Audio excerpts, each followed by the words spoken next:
Ang susunod na programa ay rated PG. Patnubay at gabay ng magulang ay kailangan sa mga batang manonood.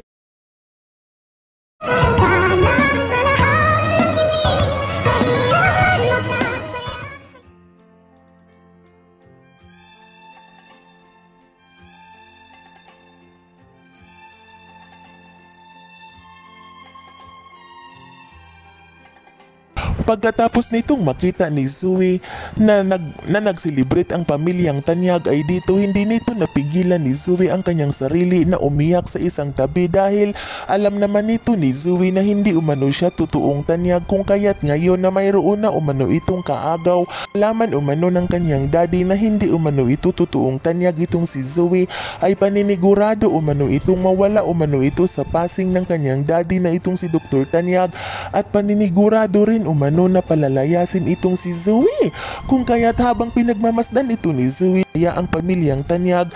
ay labis-labis naman din itong nalulungkot itong si Zoe sa kadahilanan nang mapansin naman din ito ni Don Pipi na wala ang kanyang fake na apo na itong si Zoe ay agad naman din itong hinanap ni Don Pipi ngunit gulat na gulat naman din itong si Don Pipi nang kanyang makita na nandoon na itong si Justin at kaharap na nito ni Justin itong si Zoe at dinig na dinig nito ni Don Pipi nang pagsabihan nito ni Justin itong si Zoe na isa umano itong fake na Tanyag kung kaya't hindi umano ito kasali sa nilang kasiyahan.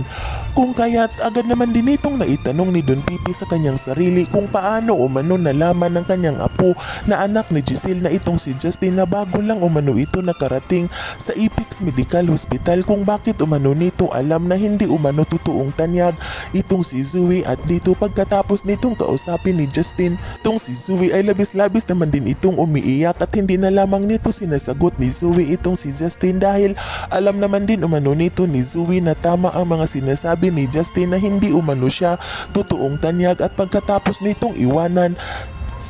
ni Justin itong si Zoe ay gulat na gulat naman din itong si Justin nang makita nito ang kanyang lulu na nasa kanyang likuran ito kung kaya't agad naman nitong sinabihan ni Justin ang kanyang lulu matagal na ba umano ito na nasa kanyang likuran at dito agad naman din nitong sinabihan ng kanyang lulu na narinig umano ng kanyang lulu ang mga sinasabi nito ni Justin kay Zoe kaya't agad naman din itong nangihingi ng sorry itong si Justin sa kanyang lulu at sinabihan nito ni Justin ang kanyang lulu na nilulu ko lang umano nito ni Justin itong si Zoe ngunit pakiramdam din umano nito ni Justin na tila hindi umano ito totoong Tanyag itong si Zoe dahil kakaiba umano ang mga ikinikilos nito. Yan ay ating aabangan sa susunod pa na pangyayari sa kaganapang ito ng abot kamay na pangarap. Huwag mong kalimutang isubscribe at i-hit ang notification bell ng aking channel.